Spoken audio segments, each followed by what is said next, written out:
Movie की शुरुआत में हमें हॉर्सकेव नाम का टाउन दिखाया जाता है जो कि अपनी शांति और पीसफुल लाइफ के लिए काफी ज्यादा मशहूर था, क्योंकि इस टाउन की पॉपुलेशन तो 1000 से भी कम थी। मगर आज इस टाउन की पीसफुल लाइफ डिस्टर्ब होने वाली थी, क्योंकि बाइकर्स गैंग के 2 मेंबर टाउन की तरफ आ रहे थे जिनके इरादे तो बिल्कुल भी नेक नहीं लगते।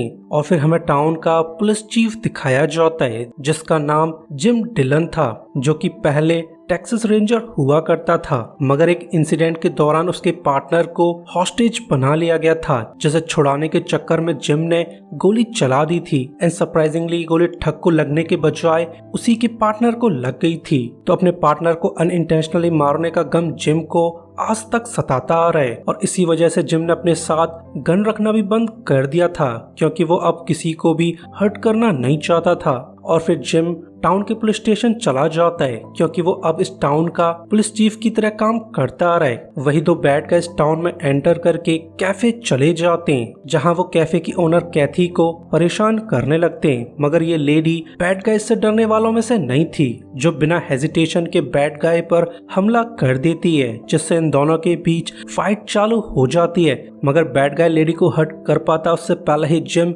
यहाँ आ जाता है, जो बैड गाय को पीट पाट कर उसे अरेस्ट कर लेता है। मगर अब उसे बैड फीलिंग्स आने लगी थी कि ये ठग्स आखिर टाउन में क्यों आए हैं, जरूर कुछ बड़ा होने वाला है। तो वो अपने डेप्यूटी मैट को ऑर्डर्स देने लगता है कि तुम्हें इस बंदे को पास के टाउन ले जाना होगा, वहीं पर इसे प्रिजन में डाला जाएगा। तो मैट बिना देरी किए ठग को लेकर यहाँ से निकल जाता है। मगर इन लोगों को जरा भी अंदाजा नहीं हुआ था कि वो लोग बैड गाइस के ट्रैप में फंसने वाले हैं, क्योंकि जो भी शुरुआत से हो रहा था वो सब बैड गाइस का प्लान था। क्योंकि रास्ते में मैट को एक आदमी पड़ा हुआ मिल जाता है, तो मैट गाड़ी रोककर उसकी हालत चेक करना चाहता था। मगर वो बंदा बैड गाइस के साथ मिला हुआ था, जो मैट पर गन पॉइंट करके उसे कैप्चर कर लेता है। और इसी समय बैड गाइस के बाकी पार्टनर्स टाउन में आने लगते हैं, जिससे हमें एहसास हो जाता है कि ये बाइकर्स गैंग टाउन में कुछ बड़ा करना चाहता है। और इसी वजह से उन्होंने मैट को टाउन से बाहर भिजवा दिया था, जिसे अब ये लोग हॉस्टेज की तरह यूज करना चाहते हैं। वैसे अब टाउन में सिर्फ जिमी एक पुलिस वाला रह गया था, जो अकेला इस टाउन को डिफेंड नहीं कर सकता है। और फिर जल्द ही बाइकर्स गैंग टाउन में एंटर कर जाता है, जहां वो सबसे पहले टाउन की बिजली काट देते हैं। साथ ही उन्होंने टाउन की टेलीफोन लाइंस को भी काट दिया था, ताकि किसी भी तरह की हेल्प न बुलाई जा सके। वहीं जिम अपनी गर्लफ्रेंड कैथी के साथ बातें कर रहा था, मगर तभी उसे बैड फीलिंग्स आने लगती हैं, जिन्हें कंफर्म करने के लिए वो स्टेशन लौट जाता है, जहां वो पास के टाउन से बैकअप बुलाना चाहता था। मगर उसकी ये कोशिश बेकार चली जाती है, क्योंकि बैड गाइज ने टेलीफोन लाइंस को भी काट दिया था, और अब वो और टाउन के लोग इस टाउन में ट्रैप हो चुके थे। तो वो जल्दी से बाहर जाकर सिचुएशन चेक करने लगता है, और इसी समय बाइकर्स गैंग यहाँ आ चुका था। तो जिम कोई एक्शन ले पाता उससे पहले ही एक गुंडा उस पर गन तान देता है, जो देखकर जिम को सारा माजरा समझ आ जाता है कि कैफे में प्रॉब्लम्स खड़ी करना गुंडों के प्लान का पार्ट था, जो लोग ऐसा करके पुलिस वालों को सेपरेट करना चाहते थे। और वो ऐसा करके मैट और जिम को पकड़ने में कामयाब हो चुके थे। मगर अभी भी जिम को समझ नहीं आया था कि ये बैड गाइज आखिर टाउन में क्या करना चाहते हैं, जो कंफ्यूजन भी जल्द ही दूर हो जाता है, क्योंकि बैड गाइज का लीडर डियाब्लो उसे क्लियर कर देता है कि हम लोग टाउन की बैंक लूटना चाहते हैं, और उसी के लिए सब प्लानिंग की गई थी। मगर अभी भी जिम काफी ज्यादा कंफ्यूज था कि ये बंदा इतनी परफेक्ट प्लानिंग कैसे कर सकता है। तो डियाब्लो उसे क्लियर कर देता है कि मैं असल में इसी टाउन में पला बड़ा था, जिस वजह से मुझे इस टाउन की वर्किंग के बारे में पहले से पता था। जिसके बाद ये लोग बैंक में एंटर कर जाते हैं, जहां सभी वर्कर्स को कैप्चर करके इंटेरोगेट किया जाता है। मगर इन वर्कर्स में भी डियाब्लो के गैंग की एक मेंबर थी, जो डियाब्लो को बैंक मैनेजर के बारे में इन्फॉर्म कर देती है। तो ये लोग बैंक मैनेजर को इंटेरोगेट करके वॉल्ट के कोड्स पूछने लगते हैं, जो लेडी बैंक में मौजूद पैसों के लिए जान देना नहीं चाहती थी। तो वो जरा सी देर में इन्हें वॉल्ट्स के कोड बता देती है, जिसे खोलकर ये लोग पैसे चुराने लगते हैं। मगर चोरी में कामयाब होने के बाद भी ये लोग टाउन से बाहर जाना नहीं चाहते थे, जो सब देखकर जिम काफी ज्यादा कंफ्यूज था, क्योंकि अब टाउन में चुराने के लिए कुछ भी नहीं बचा था। तो ये लोग टाउन छोड़ना क्यों नहीं चाहते, तो जिम उसे क्लियर कर देता है कि 28 मिनट में एक आर्मर ट्रक यहाँ आने वाला है जो कि पूरी तरह से पैसों से भरा हुआ है। तो ये सब सुनकर जिम को भी एहसास हो जाता है कि ये लोग उस आर्मर ट्रक को भी एम्बुश करके लूटना चाहते हैं, मगर ये सब कर पाना काफी ज्यादा मुश्किल होने वाला है क्योंकि वो आर्मर ट्रक पूरी तरह से बुलेट प्रूफ था। मगर डियाब्लो उसकी बातों पर ध्यान नहीं देता है क्योंकि उसे अपनी प्लानिंग पर पूरा भरोसा था। जिसके बाद ये लोग आर्मर ट्रक का इंतजार करने लगते हैं, मगर तभी इन पर कहीं से गोलियां चलने लगती हैं जिससे सभी बैड गाइज की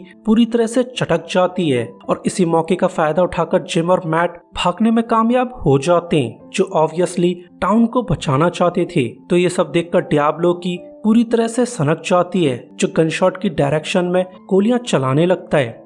गोली चलाने वाला आदमी चर्च का प्रीचर था जो अपने ही स्टाइल में टाउन को बचाना चाहता था, मगर ओल्ड मैन को अंदाजा नहीं हुआ था कि बैड गाइज अपना काम निकालने के लिए किसी भी हद तक गिर सकते हैं क्योंकि डियाब्लो ओल्ड मैन को बाहर निकालने के लिए एक लेडी को कैप्चर कर लेता है एंड सरप्राइजिंगली ये लेडी उस ओल्ड मैन की वाइफ थी। तो अपनी वाइफ को बचाने के लिए ओल्ड मैन बाहर चला जाता है। ऑब्वियसली वो सरेंडर करके अपनी वाइफ की जान बचाना चाहता था, मगर डियाब्लो कुछ ज्यादा ही रूथलेस है जो बिना हेजिटेशन के ओल्ड मैन को ऊपर पहुंचा देता है। साथ ही वो लेडी को मारने की धमकियां देने लगता है। ऑब्वियसली वो ऐसा करके मैट और जिम को भी बाहर लाना चाहता था, मगर हड़बड़ाहट में मैट से अलार्म बज जाता है जो सुनकर डियाब्लो की पूरी तरह से सनक जाती है जो बिना हेजिटेशन के लेडी को जान से मार देता है। तो ये सब देखकर मैट काफी ज्यादा दुखी था क्योंकि वो इस लेडी की मौत के लिए खुद को जिम्मेदार मान रहा था। जिसके बाद जिम बैड गाइज के लिए ट्रैप बिछाने लगता है जिससे कुछ बैड गाइज मारे भी जाते हैं। तो ये सब देखकर डियाब्लो की पूरी तरह से सनक जाती है जो जल्दी से अपना काम करके ये टाउन छोड़ना चाहता था। वहीं जिम और मैट सेपरेट होने का डिसाइड कर लेते हैं क्योंकि जिम मैट के थ्रू ट्रक के सिक्योरिटी गार्ड्स को अलर्ट करना चाहता था, जिस काम को अंजाम देने के लिए मैट टाउन से बाहर चला जाता है, मगर वो रोड तक पहुंच पाता उससे पहले ही आर्मर ट्रक टाउन में एंटर कर चुका था जिससे बेचारे मैट की कोशिश बेकार हो जाती है। वहीं अब ट्रक ड्राइवर को बैड फीलिंग्स आने लगी थी क्योंकि टाउन पूरी तरह से खाली था। तो वो इस बारे में अपने पार्टनर को इन्फॉर्म कर देता है जो ड्राइवर के साथ काफी ज्यादा कंफ्यूज था क्योंकि टाउन के रोड्स, शॉप्स, घर सभी खाली थे जैसा नॉर्मली पॉसिबल नहीं हो सकता है। तो इन दोनों को बैड फीलिंग्स आने लगती हैं कि जरूर कुछ बुरा होने वाला है और ऐसा होता भी है क्योंकि बैंक के अंदर बैड गाइज छुपे हुए थे जो ऑब्वियसली ट्रक के सिक्योरिटी गार्ड्स को एम्बुश करना चाहते थे, मगर इस बात का अंदाजा ड्राइवर को भी हो चुका था। तो वो सिचुएशन चेक करने के लिए अपने पार्टनर को बैंक में भेज देता है जिसे बड़ी आसानी से कैप्चर कर लिया जाता है। ऑब्वियसली वो उस बंदे को लेवरेज की तरह यूज करके डोर्स को ओपन करवाना चाहते थे, मगर ट्रक का ड्राइवर कुछ ज्यादा ही अड़ियल था जो अपने पार्टनर के खातिर भी ट्रक के डोर्स को ओपन नहीं करता है। जो सब देखकर डियाब्लो की पूरी तरह से सनक जाती है जो बिना हेजिटेशन के ड्राइवर के पार्टनर को गोलियों से भून देता है। तो ये सब देखकर ड्राइवर काफी ज्यादा अपसेट था, मगर इस सब से बैड गाइज पर जरा भी असर नहीं पड़ता है जो लोग ट्रक के बैक डोर पर एक्सप्लोजिव लगाने लगते हैं जिसका यूज करके बैक डोर उड़ा दिया जाता है। तो इतना सारा पैसा देखकर बैड गाइज काफी ज्यादा खुश था, मगर अभी भी डियाब्लो टाउन को छोड़ना नहीं चाहता था। तो उसके मंसूबों को जानकर एक आदमी में इंसानियत जग जाती है क्योंकि उसे एहसास हो चुका था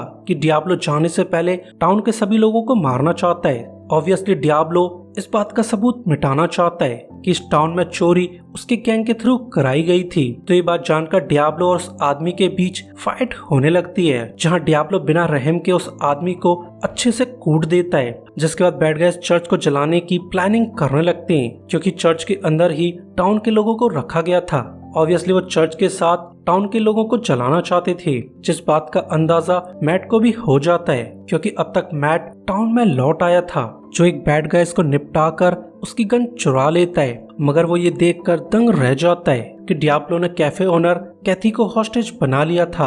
ऑब्वियसली वो कैथी के थ्रू जिम को बाहर लाना चाहता है क्योंकि उसे अब तक पता चल चुका था कि कैफे ओनर कैथी जिम की गर्लफ्रेंड है और इसी वजह से कैथी को यूज किया जा रहा था। तो कैथी की जान बचाने के लिए मैट गोली चलाने के लिए रेडी हो जाता है, मगर उसके गोली चलाने से पहले ही जिम मैट को रोक देता है क्योंकि उसे अच्छे से अंदाजा था कि मैट का निशाना थोड़ा कच्चा है जो डियाब्लो की बजाय कैथी को ही उड़ा सकता है। तो ये सब सुनकर मैट दुविधा में चला जाता है, जो लेडी को बचाने के लिए सरेंडर करने का डिसाइड कर लेता है, जिसे फिर ऑब्वियसली कैप्चर कर लिया जाता है क्योंकि बैड गाइज किसी पुलिस वाले को मारना नहीं चाहते थे। जो सब देखकर जिम काफी ज्यादा अपसेट था, तो वो फाइनली गन उठाने का डिसाइड कर लेता है क्योंकि टाउन को बचाने के लिए उसे गन उठानी पड़ेगी। मगर गन लेते ही उसे फ्लैशबैक्स आने लगते हैं जहां उसके पार्टनर को कैप्चर कर लिया गया था, जिसे बचाने के चक्कर में जिम ने गोली चला दी थी। मगर उस गोली का शिकार बैड गाइज के बजाय उसी का पार्टनर हो गया था और तब से जिम गन को यूज नहीं करता था। मगर आज उसे अपने पार्टनर और टाउन को बचाने के लिए गन का यूज करना होगा और फिर वो बैड गाइज पर गोली चलाने लगता है, जिससे गैंग का एक मेंबर ऑन द स्पॉट मारा जाता है। तो ये सब देखकर डियाब्लो की पूरी तरह से सनक जाती है, जो हॉस्टेजेस को चर्च में भेजकर आग लगाना चाहता था। मगर जिम उसके प्लान को हर बार फेल कर देता था, तो ये लोग जिम को चेस करने लगते हैं। मगर जिम काफी ज्यादा चालू था, जो हर बार इन्हें चकमा देने में कामयाब हो जाता है। वहीं दूसरी तरफ बाइकर्स गैंग का वो आदमी टाउन छोड़कर जाने लगता है, जो अब डियाब्लो के लिए काम करना नहीं चाहता था क्योंकि डियाब्लो उसकी नजर में एक रूथलेस मॉन्स्टर है जो अपने काम के लिए किसी को भी हर्ट कर सकता है। मगर वो टाउन से बाहर निकल पाता उससे पहले ही जिम बंदे को कैप्चर कर लेता है, जिसे प्रिजन ले जाकर इंटेरोगेट किया जाता है। तो वो बंदा जिम को रिवील कर देता है कि वो एक वॉर वेटरन है जो इस चोरी में पार्ट लेना नहीं चाहता था। मगर डियाब्लो ने यहाँ आने से पहले उसे भरोसा दिलाया था कि चोरी के दौरान किसी को भी हर्ट नहीं किया जाएगा। मगर अब डियाब्लो ने कई इनोसेंट लोगों का खून कर दिया था, जिस वजह से वो आदमी डियाब्लो का साथ नहीं देना चाहता है। तो ये सब सुनकर जिम को उस पर भरोसा हो जाता है, जो कुछ सोचकर उस बंदे को आजाद कर देता है। जो लोग फिर बैड गाइज से फाइट करने के लिए रेडी हो जाते हैं क्योंकि उन्हें कैसे भी करके बैड गाइज को ऊपर पहुंचाना होगा। और अब तक डियाब्लो और उसका पार्टनर यहाँ आ चुके थे, जो पुलिस स्टेशन पर अंधाधुंध गोलियां चलाने लगते हैं, जिनका ऑब्वियसली जमकर सामना किया जाता है। मगर डियाब्लो एक रूथलेस किलर था जो बिना हेजिटेशन के अपने पार्टनर को ही गोलियों से भून देता है। जो सब देखकर जिम को जरा भी फर्क नहीं पड़ता है क्योंकि वो तो बस इन चोरों को खत्म करना चाहता था। वहीं दूसरी तरफ चर्च में मौजूद बैड लेडी इम्पेशेंट होने लगी थी, जिसकी डिस्ट्रैक्शन का फायदा उठाकर कैथी उस पर हमला कर देती है, जिससे इन लेडीज के बीच तगड़ी फाइट चालू हो जाती है, जहां ये दोनों एक दूसरे के बाल खींच कर एक दूसरे को कूटने लगती हैं। तो काफी मेहनत के बाद कैथी उस लेडी को ऊपर पहुंचा देती है, जिससे टाउन के लोग आजाद हो चुके थे। तो वो लोग चुपचाप चर्च से बाहर जाने लगते हैं और इसी समय मैट प्रीचर्स रूम में पहुंच गया था, जहां वो प्रीचर का रेडियो यूज करके बैकअप बुलाने लगता है। एंड सरप्राइजिंगली इस रेडियो की फ्रीक्वेंसी पास वाले टाउन की स्टेशन ने सुन ली थी। तो वो लोग फटाफट से बैकअप भेजने लगते हैं, मगर उनके आने में देर होने वाली थी। वहीं डियाब्लो और उसके बचे कुछ साथी पैसों को एक गाड़ी में भरने लगते हैं क्योंकि वो लोग टाउन को अबेंडन करके यहाँ से भागना चाहते थे। मगर उनकी कोशिशें बेकार हो जाती हैं क्योंकि जिम एक शिकारी की तरह उन्हें हंट करने लगता है, जिसमें डियाब्लो के कई साथी मारे जाते हैं। तो डियाब्लो और उसकी पार्टनर जिम पर अंधाधुंध गोलियां चलाने लगती हैं। मगर जिम गजब का शूटर था जो डियाब्लो की पार्टनर को भी ऊपर पहुंचा देता है। और अब बस बैड गाइज में डियाब्लो ही जिंदा बचा था, तो वो ज्यादा से ज्यादा पैसे चुराकर भागने की कोशिश करने लगता है। मगर लास्ट मोमेंट पर उसकी बाइक धोखा दे देती है, तो वो दूसरे की बाइक चुराकर यहाँ से भागने लगता है, जिसका ऑब्वियसली पीछा किया जाता है। एंड न जाने कैसे जिम ने एक घोड़े का इंतजाम कर लिया था जो एक काउबॉय की तरह डियाब्लो को चेस करने लगता है, जिस चेस के दौरान जिम ने डियाब्लो को शूट कर दिया था, जिससे डियाब्लो बैडली इंजर्ड हो जाता है। मगर वो इतनी आसानी से हार मानना नहीं चाहता था, तो वो अपने चारों पैरों से ही भागना चालू कर देता है। मगर अब तक जिम यहाँ आ चुका था, जो पॉइंट ब्लैंक रेंज से डियाब्लो को उड़ा देता है क्योंकि वो ऐसे रूथलेस मॉन्स्टर को कैप्चर करना नहीं चाहता था। यानी अब सभी बैड गाइज का खात्मा हो चुका था, जिसके बाद हमें लास्ट सीन दिखाया जाता है जहाँ पर अब जिम टाउन का मेयर बन चुका था। तो वो अपनी गर्लफ्रेंड कैथी के साथ डेट करने लगता है और इसी के साथ ये छोटी सी मूवी एंड हो जाती है। सो गाइस, वीडियो के लिए लाइक और सब्सक्राइब कर दीजिए ताकि हमें आपका सपोर्ट मिलता रहे।